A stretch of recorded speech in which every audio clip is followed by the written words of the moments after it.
just intellectually entertaining what it means to be sons and daughters. But what happens is it's just a story. It's just something that is heard over and over and over and over again. But there's not enough of a push to say, get up off your hiney, get off of your backside here, because there's a job to be done. There's a nation to be won. There are cities that can be transformed in a day. And this, I believe, is how it happens. Can a city be saved and changed in a day? Absolutely. But is it going to be done by children? No. Is it going to be done? It's going to be done by sons and daughters. It's going to be those that come. And every power and principality, every ruling demonic spirit, when you go to different countries, and those of you that have been to different countries or come from different countries, then you'll understand this. That there's a spiritual realm. That you walk from one city to another.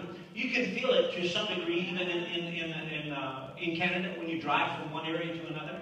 If you're just in the, as sons and daughters, we know that as we're carrying the Father's business into that area, then there's a shaking that happens. Something happens, and you can sense that when you go into one city or another. But it is hugely magnified in other countries. When you go in and you step off the plane, man, it's like a day and night difference when you're flying. Even when you're flying into the country, you can tell when you cross over into that territory, because there are territorial spirits. There are those that have been there generation after generation after generation. The nation of Canada is a young nation in some senses. And we have Louisa here, as a representation here of those that have been here many, many generations before the quote-unquote white man came. Before there's been a discovery, so to speak. The land of Canada was already discovered. It wasn't called Canada then, but there were people here. Amen. Hallelujah. And but as far as the land, even in Jesus' day, there's only 175 million people on the whole planet at that time. The population that we live in now, we're over 7 billion people on the planet, right? 7 billion people. It took right until the 1850s in there someplace for the planet to reach its first billion. Right? I mean, we're talking about, that's why it was 175, 180, depending on what stats you look at. But it was far, far smaller in population. Right?